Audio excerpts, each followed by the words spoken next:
விழியில் கரைந்து விட்டதோ அம்மம்மா, விடியல் அழித்து விட்டதோ, கவிதை தேடித் தாருங்கள், இல்லை என் கனவை மீட்டு தாருங்கள். மேடம், உங்கள் வாய்ஸ் மாத்திரம் அழகு இல்லை, நீங்களே அழகாக இருக்கீங்க. ஏதாவது டிவி சீரியலில் தமிழ் மலையாளம் தெலுங்குல நடிக்க கூப்பிட்ருக்காங்களா? ஆனால் ஜானகி அம்மா கிட்ட இன்னும் ஒரு ஸ்பெஷல் அட்டாச்மெண்ட், அம்மாவோட நேச்சர் அப்படின்னு நினைக்கிறேன். ரொம்ப நம்மளே ஒரு அம்மா மாதிரி எப்பவும் அணைச்சிப்பாங்க. அவங்க ரொம்ப சாப்பாடெல்லாம் ஊட்டி விடுவாங்க. யாருக்கும் தெரியாது அந்த விஷயம் எல்லாம். அவங்க வீட்டுக்கு போனால் அவங்களே பெசஞ்சு அவங்க கையால் ஊட்டி விடுவாங்க. சித்ரா மேடம், நீங்கள் 25,000 பாட்டு பாடினா கூட தன்னம்பிக்கை உள்ள பாட்டாக இந்த ஒவ்வொரு பூக்களே பாட்டு இன்றைக்கும் அவ்வளோ பேசப்படுது. அந்த பாட்டோட அனுபவத்தை சொல்லுங்கள். எவ்வளோ பேர் நாங்கள் ஜெயிச்சிட்டோம், எங்களுக்கு ரொம்ப அதை என்கரேஜாக இருந்துன்னு உங்கள்கிட்ட சொல்லியிருப்பாங்க. ஆமாம், எனக்கும் ஒரு சில கச்சேரிகளில் போகும்போது நிறைய பேர் அப்படி சொல்லியிருக்காங்க. அவங்களுக்கும் வாழ்க்கையில் தோல்வி அடைஞ்சு வாழ்க்கை வேண்டாங்கிற ஒரு முடிவெடுக்கும் போது இந்த பாடல் கேட்டவங்க அந்த முயற்சியிலேருந்து வெளியில் வந்துட்டாங்கன்னு சொல்லி நிறைய பேர் எனக்கும் சொல்லியிருக்காங்க. 2-3 பேர், நிறைய இல்லை, 2-3 பேர். ஸோ ரொம்ப சந்தோஷந்தான். அந்த ஒரு பாட்டில் நான் என்னோட கான்ட்ரிபியூஷன் ஒன்றும் இல்லை. விஜய் சார் எழுதினது, பரத்வாஜ் சார் இசையமைத்தது, நான் என்னோட குரல் கொடுத்தேன், அவ்வளோதான் நான் அதில் செஞ்சேன். ஆனால் அது நிறைய பேரோட மனசில் போய் சேர்ந்துருக்குன்னு நினைக்கும் போது ரொம்ப சந்தோஷம். ரெக்கார்டிங்கில் சேரன் சார் நான் பாடிட்டு போயிட்டு அடுத்த நாள் மறுபடியும் என்ன வர சொன்னாங்க. அதில் ஒரு சில வரிகள் இன்னும் கிளாரிட்டி வேணும் அப்படின்னு சொல்லி மறுபடியும் 2-3 லைன்ஸ் என்னை மறுபடியும் பாட வச்சாங்க. அப்படி தான் அந்த பாடல் வெளி வந்தது. மேடம், இல்லை என்னோட சேர்ந்து 4 சிங்கர்ஸ் இருக்காங்க. மது பாலகிருஷ்ணன் அவர் இருக்கார், சத்யபிரகாஷ் இருக்கார், திஷா பிரகாஷ்ன்னு சொல்லி இப்போ ரீசெண்டாக ஒரு புது பாடகி ரொம்ப அருமையாக பாடும், அவங்களும் கலந்துக்கிறாங்க. மேடம், இந்த ரூபா ரேவதின்னு ஒரு சிங்கர், அவங்க பாடுவாங்க, அதோட வயலினும் வாசிப்பாங்க. நாங்கள் இவ்வளோ பேர் சேர்ந்து தான் பண்ண போகிறோம். 3 மணி நேரம் எல்லாம் பாட முடியாது. மேடம், இந்த 20,000 பாட்டிலேருந்து இந்த 26-28 பாட்டை நீங்கள் செலக்ட் பண்ணுறீங்களா, இவங்கெல்லாம் செலக்ட் பண்ணுறாங்களா, இல்லை ரசிகர்கள் செலக்ட் பண்ணியிருக்காங்களா? நாங்கள் எல்லோரும் ஒரு டீமாக உட்காந்து தான் செலக்ட் பண்ண போகிறோம். பாப்புலரான சாங்ஸு ஜனங்களுக்கு பிடிக்குங்கிற மாதிரி எல்லாருக்கும் அவங்கவுங்க சாய்ஸ் இருக்கும் இல்லையா, அந்த மாதிரி எல்லோரும் சேர்ந்து தான் நாங்கள் செலக்ட் பண்ணோம். எங்களுக்கு 20,000 பாட்டும் பிடிக்கும். லிஸ்ட் போடுறது ரொம்ப கஷ்டம். இந்த லிஸ்ட் போடுறது ரொம்ப கஷ்டம். மேடம், நீங்கள் அறிமுகமாகி இத்தனை வருஷம் ஆயிடுச்சு, ஆனால் இது வரைக்கும் ஒரு தனி கச்சேரி பண்ணணும்னு ஏன் நினைக்கல? இப்போ ஆரம்பித்து பண்ணுறதுக்கு உண்டான காரணம் என்ன? அப்படின்னு இல்லை, நான் தமிழில் கச்சேரிகள் பண்ணியிருக்கேன். ஆனால் இந்த மாதிரி வெளியே பெருசாக அந்த கிராண்ட் ஸ்கேலில் பண்ணலை. நான் மலையாளத்தில் நிறைய கச்சேரிகள் பண்ணுறேன், தமிழில் கூட பண்ணியிருக்கேன். ஆனால் இவங்க செய்கிற மாதிரி இந்த மாதிரி ப்ரெஸ் எல்லாம் வச்சு ஒரு ஸ்கேலில் ஒரு ஆடியோ விஷுவல் ட்ரீட் மாதிரி நான் இது வரைக்கும் செஞ்சதில்லை. நான் கொஞ்சம் ஆர்டினரியாக தான் போயிட்டுருக்கேன். மேடம், லைவ் கான்செப்டில் நம்ம ஏஆர் சாரும் இளையராஜா சாரும் வருவாங்களா? இன்வைட் பண்ணியிருக்கீங்களா? கண்டிப்பாக இன்வைட் பண்ணுவோம். அவங்க ஃப்ரீயாக இருந்தால் கண்டிப்பாக வருவாங்க. ஏன்னா இளையராஜா சாங் பாடினாவே அவர் ஏதாவது சொல்லுவார். அவர் ஏதாவது சொன்னார்னா உங்களோட பதில் என்ன? இந்த 28 சாங்குமே முறைப்படி எல்லா இடத்துலையும் அனுமதி வாங்கி தான் பண்ணியிருக்கு. ஸோ அதனால் யாரும் எதுவுமே சொல்ல மாட்டாங்க. சித்ராமா, அச்சா, நீங்கள் அந்த ஃபஸ்ட்டு ஓப்பனிங்கில் அந்த டிராயிங் ஒன்று காமிச்சிங்க. அந்த டிராயிங் இப்போ தான் சொல்கிறீங்க அனுமதி வாங்கியிருக்கு. உங்களோட டிராயிங்ஸ் எனக்கு தெரியும், டிராயிங்லாம் வரைவேன்னு சொல்லியிருக்கீங்க. இங்கேருந்து தான் ஓப்பனிங் ஆச்சுன்றீங்க. சென்ட்ரல்லேருந்து என்ன ஓப்பனிங் ஆச்சு? எந்த பாட்டுக்காக உங்களை கூப்பிட்டு இந்த பாட்டு பாடுங்க அப்படின்னு சொன்னது? ஃபஸ்ட்டு சாங் ஆக்சுவலி நான் என்ன தமிழ்நாட்டுக்கு இளையராஜா சார் அழைச்சதே பூவே பூச்சுடுவா படத்துக்காக. அதோட மலையாளம் வேர்ஷன் நோக்குத்தா தூரத்து கண்ணும் நட்டுன்னு ஒரு மூவி, ஃபாசில் சார் டைரக்ட் பண்ண மூவி. அதில் நான் பாடியிருந்தேன். நதியா மொய்தோ அவங்களும் இன்ட்ரொடக்ஷன். நானும் அப்போ தான் கொஞ்சம் ஸ்டார்ட் பண்ணிகிட்டு இருந்தேன் மலையாளத்தில் கூட. அப்போ ராஜா சார் அந்த மூவி பார்த்துட்டு அந்த ஹீரோயினுக்கு இந்த வாய்ஸ் சூட் ஆகுது, சரி இந்த வாய்ஸை யூஸ் பண்ணிக்கலாம், சென்னையில் கொஞ்சம் வாய்ஸ் டெஸ்ட் பண்ணிக்கிறேன், வர சொல்லுங்கன்னு சொல்லியிருந்தார். ஃபாசில் சார் தான் எனக்கு சொன்னார், நீங்கள் சென்னைக்கு போகும்போது ராஜா சாரை போய் மீட் பண்ணுங்கள், அவரை செக் பண்ணால். முதல்ல இவர் கிண்டல் பண்ணுறாரு, ராஜா சார்கிட்ட எல்லாம் போவேன்னு நான் நிஜமாகவே எதிர்பார்க்கவே இல்லை. அப்படி தான் ராஜா சார்கிட்ட தாசண்ணாவோட மேனேஜராக இருந்த குஞ்சுண்ணியின் வயலினிஸ்ட் அவர் தான் என்னை கூட்டிகிட்டு போகிற ராஜா சார்கிட்ட. அங்கே வாய்ஸ் டெஸ்ட் பண்ணி அடுத்த நாள் ஆனால் பூவே பூச்சுடவாக்கு முன்னாடி நீதான அந்த கோயிலுங்கிற படத்தில் பூஜைக்கு ஏற்ற பூவிதுங்கிற பாடல் பாட வச்சார். இப்போ நீங்கள் 20,000 சாங்ஸ் பாடியிருக்கீங்க, ஆனால் அந்த சாங்ஸில் உங்களுக்கு பிடிச்ச சாங்ஸ் எது? ஏதாவது ஒரு சாங்ஸ் மிஸ் பண்ணியிருப்பீங்க. என்னை விட அந்த வேறு யாராவது பெரிய ஆர்டிஸ்ட்டு சம்திங் பாடியிருப்பாங்க, அது ஏதாவது சாங்ஸ் ஞாபகம் இருக்கா உங்களுக்கு? மிஸ் ஆன சாங்ஸ் இருக்குது. அது என்ன பாட்டுன்னு எனக்கு தெரியாது. இப்போ ஒரு ராஜா சார் ரெக்கார்டிங் கூட ஒரு சம்டைம்ஸ் இருக்கலாம், ஏஆர் ரஹ்மான் அவரோட ரெக்கார்டிங் கூட சம்டைம்ஸ் கூப்பிடும்போது நான் ஊரில் இல்லைன்னா அந்த சாங் நான் மிஸ் ஆகிடும். ஆனால் அது எந்த பாட்டுன்னு எனக்கு தெரியாது. இல்லை, அது வேறு யாரோ பாடி அது வெளில வந்திருக்கும். அது என்ன அந்த மாதிரி நிறைய இடத்துல எனக்கு மிஸ் ஆகிருக்கு. ராஜா சாரோடதும் மிஸ் ஆகிருக்கு, ஏஆர் ரஹ்மான் அவரோடதும் மிஸ் ஆகிருக்கு. நிறைய மியூசிக் டைரக்டர்ஸ் கிட்ட நான் கொஞ்சம் ட்ராவல் பண்ணுற டைமில் வர ரெக்கார்டிங்ஸ் நிறைய மிஸ் ஆகிருக்கு. எனக்கு இந்த உருவத்தில் டான்ஸ் பண்ணால் எப்படி இருக்கும்? மேடம் வாழ்த்துக்கள். முதல்ல இந்த 28 சாங்கில் நீங்கள் பாடினது மட்டும்தானா இல்லை மற்ற சிங்கர்ஸ் பாடினதும் இருக்க போதா? நான் பாடின சாங்ஸ் தான் இருக்கும்னு நினைக்கிறேன். நாங்கள் கேட்டு வளர்ந்ததெல்லாம் எஸ்பிபி சித்ரா, மனோ சித்ரா இப்படி கேட்டு தான் நாங்கள் வானொலியில் வளர்ந்துருக்கோம். இப்போ எஸ்பிபி சார் பாடின சாங்ஸும் மனோ பாடின சாங்ஸ் இதில் இருக்குமா? அதெல்லாம் யார் இருக்கும் கண்டிப்பாக. ரெண்டு மேல் சிங்கர்ஸ் இருக்காங்கல்ல, அவங்க மாற்றி மாற்றி பாடுவாங்க. மேடம் உங்களை சின்ன குயில் சித்ரான்னு தான் கூப்பிடுவாங்க. நீங்கள் 47 வருஷமாக பாடுறீங்க, 25,000 பாட்டு, 6 நேஷனல் அவார்டு. இப்போ பெரிய குயிலாக இருப்பீங்க. இன்னைக்கு சைஸில் தான் பெரிய இல்லை சாதனம் இல்லை. இப்போ உள்ள பாடகைகளை சின்ன குயில்னு உங்களுக்கு பிடிச்ச பாடகைகள் யார் சொல்லுவீங்க? ஒரு 2-3 பேராக சொல்லுங்கள். ஐயோ, நிறைய இப்போ அதர் சிங்கர்ஸ் நிறைய பேர் நல்ல டேலண்டடாக இருக்கிற நிறைய சிங்கர்ஸ் இருக்காங்க. அஃப்கோர்ஸ் ஸ்ரேயா கோஷல், ஸ்வேதா, சின்மயி, சொல்லிகிட்டே போகல, நிறைய இருக்காங்க. ரொம்ப டேலண்டடாக இருக்கிற நிறைய சிங்கர்ஸ் இருக்காங்க. ஒவ்வொரு பாடல் கேட்கும்போது அந்த சிங்கர்கிட்ட நம்மளுக்கு ஒரு ஐயோ ரொம்ப அழகாக பாடுறாங்களே அப்படின்னு தோணும். 1-2 பேர் எடுத்து சொல்கிறது கஷ்டம்தான், ஆனால் இவங்க எல்லாம் எனக்கு பிடிச்ச சிங்கர்ஸ். சித்ரமா, உங்கள் சாங்லேயே வந்து பார்த்தீங்கன்னா எஸ்பிபி சாருக்கு இளையராஜா சார் ஒரு சாங் போட்டிருக்காரு, அவர் பாடின இன்னும் நினைவு ஊட்டுற மாதிரி. அதே போல் சின்ன குயில் பாடும் அப்படின்னு சொல்லி உங்களை ஓப்பனிங் பண்ணுறாங்க. அந்த பாட்டு உங்களுக்காக எழுதுனதா? நீங்கள் கேட்டிங்களா? இல்லை, வைரமுத்து சார் தானே எழுதினார். அந்த படத்துக்காக எழுதியிருப்பாங்க. அந்த பாட்டு தான் முதல்ல வெளியில் வந்தது. அதனால தான் என்ன சின்ன குயில்னு கூப்பிடுறாங்கன்னு நினைக்கிறேன் நான்.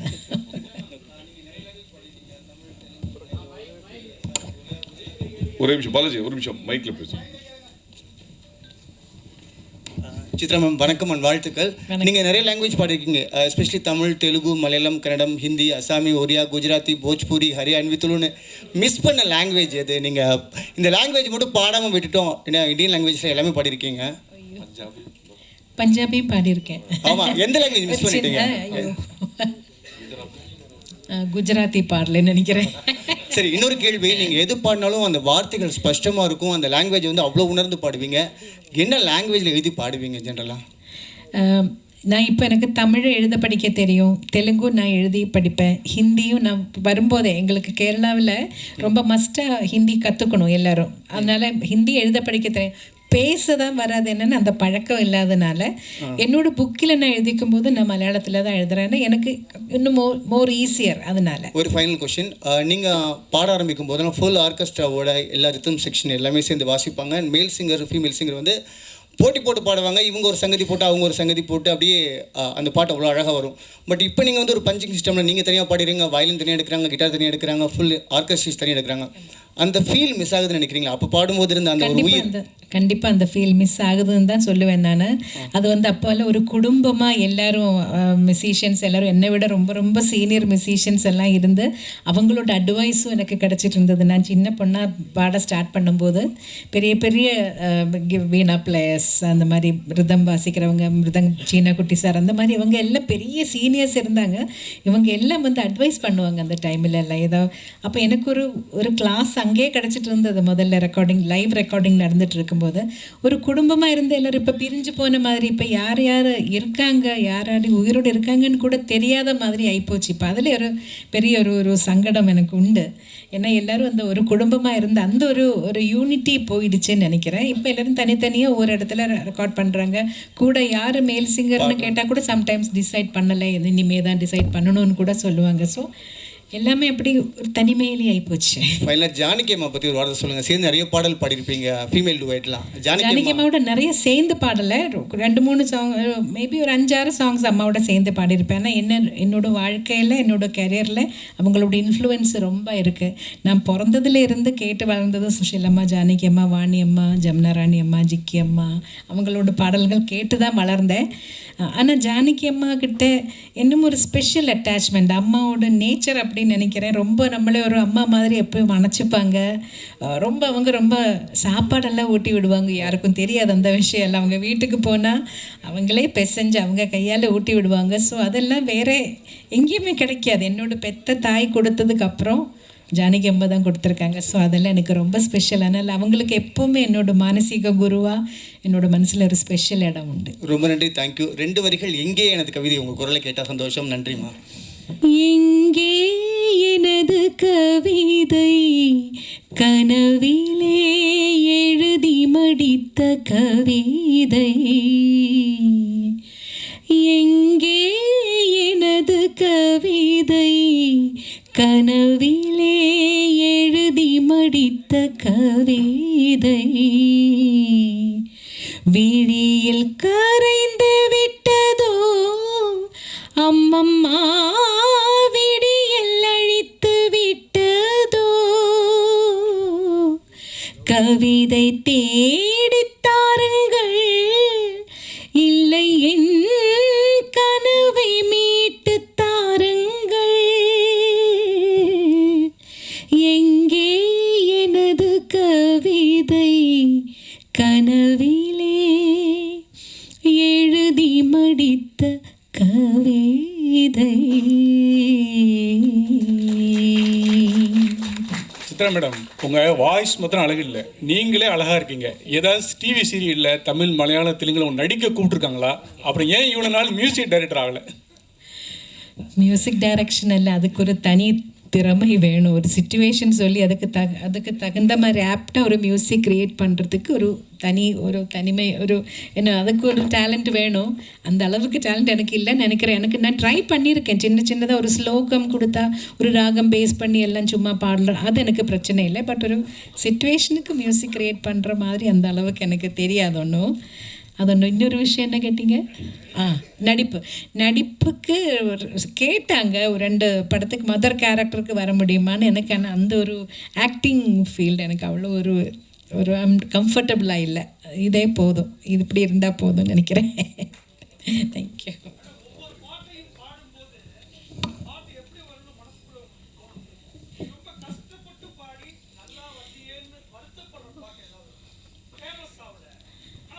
அல்ல, நான் கஷ்டப்பட்டு பாடி வெளியில் வராத படங்கள்லாம் நிறைய இருக்குது, வந்திருக்காங்க. அப்படி இருக்கு, இல்லைன்னு சொல்ல முடியாது.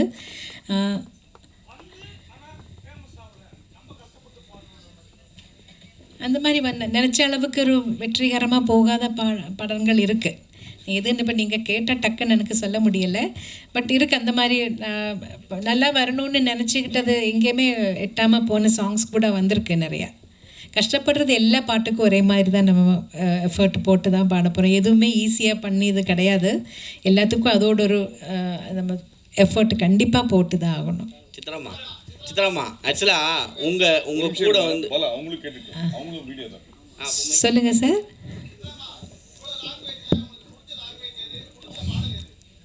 ஐயோ, அது கஷ்டங்க அதை சொல்கிறது. எனக்கு புது லாங்குவேஜஸ் ட்ரை பண்ணுறது, லேர்ன் பண்ணுறது எனக்கு பிடிக்கும். எனக்கு ட்ரை பண்ணுறது ரொம்ப இஷ்டம். ஆனால் தெரியாத லாங்குவேஜ் பாடும்போது இப்போ தெரிஞ்ச லாங்குவேஜ் பாடுற அளவுக்கு ஈஸியாக இருக்காது. கண்டிப்பாக ஒவ்வொரு வார்த்தையோட மீனிங் என்னன்னு கேட்கணும், அதை அவங்க எப்படி உச்சரிக்கிறாங்கன்னு கேட்கணும். அதுக்கு நானே ஒரு கோடு லாங்குவேஜ், ஒரு சைன் லாங்குவேஜ் மாதிரி போட்டு நான் ப்ரொனன்சியேஷன் சரியாக வரணுங்கிறதுக்காக அது இன்னும் ஜாஸ்தி டைம் எடுக்கும், இன்னும் ஜாஸ்தி எஃபர்ட் போடணும். மேடம், அதாவது இதை இங்கே பாருங்க மேடம், இருட்டில் இருக்கீங்க தெரியல. மேடம், அதாவது படங்கள் வந்து இன்ஸ்ட்ருமெண்ட்ஸில் வாசிக்கிற வரைக்கும் எப்படி இருந்துச்சுன்னா வந்து மியூசிக் வந்து லிரிக்ஸை ஓவர் ரூல் பண்ணாமல் இருந்துச்சு. அங்கே வந்து இந்த சிங்கர்ஸ்க்கான ரெக்கக்னிஷன் நல்லாவே இருந்துச்சு. Once it became into digitalisation ஆனதுக்கப்புறமா அந்த முக்கியத்துவம் இல்லாமல் போயிடுச்சு. அதை பற்றி உங்களோட கருத்து என்ன மேடம்? இல்லை, பழைய காலத்தில் எல்லாமே லைவ் இன்ஸ்ட்ருமெண்ட்ஸ் யூஸ் பண்ணிகிட்டு இருக்கிறப்போ எல்லாமே நல்லா கிளியராக இருந்தது. இப்போ எலக்ட்ரானிக்ஸு கொஞ்சம் அதிகமாக வரும்போது தான் அப்படி வார்த்தை பளிச்சுன்னு தெரியாமல் கொஞ்சம் அப்படி போகிறது அதனால தான் நினைக்கிறேன். இல்லை அதுதான் மேடம், அது வந்து ஒரு பாதிப்பாக இருக்காதா, அது எதனா வழிமுறை இருக்காதா பண்ணுறதுக்கு? நீங்கள் அதை தான் நான் கேட்குறேன் உங்ககிட்ட ஆஸ் அ சிங்கர், ஏன்னா யூஆர் அன் எக்ஸ்பீரியன்ஸ் இல்லை வெட்டரன். எல்லா தடவையும் நாங்கள் சொல்லுவோம் மெயினாக வாய்ஸ் மெயின் வச்சுட்டு பேக்ரவுண்ட் ஸ்கோர் இது கொஞ்சம் பேக்ரவுண்டில் இருக்கிற மாதிரி வைக்க சொல்லுவோம். ஆனால் ஒவ்வொரு மியூசிக் டைரக்டருக்கு அவரோட காதில் அது எப்படி எல்லாமே மிக்சிங் பண்ணுறவங்களோட இயர்ஸை பொறுத்த வரைக்கும் இருக்கும். அவங்களுக்கு அது எப்படி கேட்குதோ எப்படி வேணும்னு நினைக்கிறாங்களோ அப்படி தான் மிக்ஸ் வெளியில் வரும். நம்ம பாடி முடிச்சு போயாச்சுன்னா மிக்சிங்கில் எல்லாம் நாங்கள் போய் உட்காரதில்லை, எங்களுக்கு தெரியாது. பாட்டு வெளியில் வரும்போது தான் இது இப்படி வந்திருக்குன்னு புரியும். தேங்க்யூ.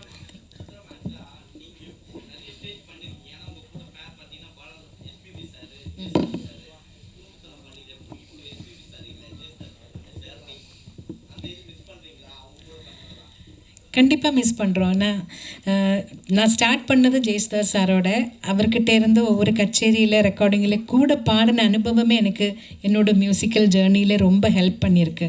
ஒரு மைக் எப்படி ஃபேஸ் பண்ணுறது, அதில் அந்த பாப்பர் ஸ்டாப்பர் இல்லாமல், முன்னாடியெல்லாம் அந்த ஃபில்ட்ரு இல்லை, பாப் ஃபில்ட்ரு இல்லாமல் அது ப்ளோ வராமல் பாப்பு வராமல் எப்படி பாடுறாங்கங்கிறதெல்லாம் அவங்க உச்சரிப்பில் அதெல்லாம் அவங்க அது ஒரு டெக்னிக் அவங்களுக்கு தெரியும். இவ்வளோ வருஷம் எக்ஸ்பீரியன்ஸில் அதெல்லாம் அவங்க கூட நின்று பாடினதில் நான் கொஞ்சம் அவங்கக்கிட்ட இருந்தெல்லாம் கற்றுக்கிட்டேன். ஒவ்வொரு வார்த்தை சொல்கிறது எப்படி, எக்ஸ்ப்ரெஷன் எப்படி கொடுக்குறாங்க ஒவ்வொரு பாட்டில் அதெல்லாம். அதேமாதிரி எஸ்பிபி சாரை பற்றி சொல்லும்போது எனக்கு வந்து தமிழ் லாங்குவேஜ் தெலுங்கு லாங்குவேஜ் ரெண்டும் அவ்வளோ எனக்கு ஸ்பஷ்டமாக வர்றதுக்கு முன்னாடி ரொம்ப ஹெல்ப் பண்ணியிருக்காங்க. ஒவ்வொரு வார்த்தையோட இந்த வார்த்தைக்கு என்ன மீனிங், அதை எப்படி பாடினா அதை அந்த எக்ஸ்ப்ரெஷன் எப்படி வரும், இந்த மாதிரி நிறையா அவரோட சேர்ந்து பாடினதில் நான் கற்றுக்கிட்டேன் சார்கிட்ட இருந்து. அது மட்டும் இல்லை, ஒரு ஹியூமன் பீயிங்காக எப்படி கூட இருக்கிற கலைஞர்களோட இல்லைன்னா அவரோட சேர்ந்து பணியாற்றுறவங்களெல்லாம் எப்படி அன்பாக எவ்வளோ பாசத்தோடு அவங்களுக்கு எவ்வளோ கேர் பண்ணுறாங்கங்கிறதும் நான் நிறைய தடவை விட்னஸ் பண்ணியிருக்கேன். அமெரிக்காவிலெல்லாம் போகும்போது நாங்கள் ஒரு கச்சேரி முடித்து அடுத்த நாள் ஃப்ரைடே சாட்டர்டே சண்டே 3 நாளைக்கு கச்சேரி இருந்தால், இப்போ சாட்டர்டே கச்சேரி முடித்து சண்டே தூங்காமல் எல்லோரும் ரொம்ப டயர்டாக இருப்போம். வந்தால் ஹோட்டலில் வந்து 12 மணிக்கு தான் செக்இன் டைம். நம்ம வந்து 9 மணி 9:30 மணிக்கு வந்துட்டோம்னா 12 மணி வரைக்கும் வெயிட் பண்ணிகிட்டே இருக்கணும் ரூம் கிடைக்கிறதுக்காக. ஆனால் எஸ்பிபி சாருக்காக ரூமை அவங்க சீக்கிரமாக ரெடி பண்ணி அவங்களே அமுச்சிடுவாங்க. மற்றவங்க வெயிட் பண்ணுற வரைக்கும் சாரும் சொல்லுற நீங்கள் என்ன மட்டும் அமுச்சிடுவீங்க, அவங்க எல்லாம் மை பாய்ஸ் அவங்க எல்லாம் வெயிட் பண்ணிட்டு இருக்கும்போது நான் மட்டும் போய் ரெஸ்ட் எடுக்க முடியாதுன்னு அவரும் அந்த லாபியிலே அவ்வளோ நேரம் உட்காந்த அனுபவம் எல்லாம் இருக்குது. வேறு யாரும் அப்படியெல்லாம் பண்ண மாட்டாங்க. ஸோ அதெல்லாம் பார்க்கும்போது இப்படி ஆளுங்க இருக்காங்க, இப்படி தான் இருக்கணுங்கிறது ஒரு பெரிய பாடமாக கற்றுக்கிட்டேன். மேடம், நீங்கள் பாடிய இத்தனாயிரம் பாடல்களில் பல்லாயிரக்கணக்கான பாடல்கள் முணுக்கும்படியாக இன்றைக்கும் நினைவு வச்சிருக்க மாதிரியா இருக்குது. ஆனால் சமீபத்தில் வரக்கூடிய பாடல்களில் எதுவுமே ஒரு வரி கூட புரிய மாட்டேங்குது. இதை நீங்கள் எப்படி பார்க்குறீங்க மேடம்? காலத்தோட மாற்றங்கள், அதை வந்து குறை சொல்கிறத விட அதோட கூட என்ஜாய் பண்ணி போகிறது தான் பெட்டர்ன்னு நினைக்கிறேன் சார். மேடம் மேடம்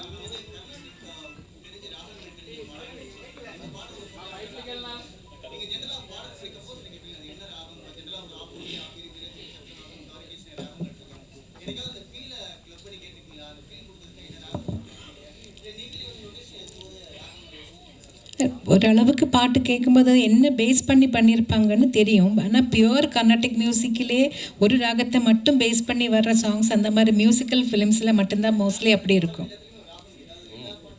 ஆனால் அதிலே பியூர் ராகத்துலேயே இருக்கணும்னு ஒன்றும் கட்டாயம் இல்லை. அது ஃபீலுக்காக ஒரு நோட் மாற்றி கூட பாடினாலும் அதை என்ஜாய் பண்ணுவாங்க. அது ஒரு ஸ்பெஷல் ஒரு ட்ரீட்டாக இருக்கும் சம்டைம்ஸ். ஸோ ராகம் என்ன இருக்குன்னு ஓரளவுக்கு கேட்கும்போது ஓரளவுக்கு தெரியும்.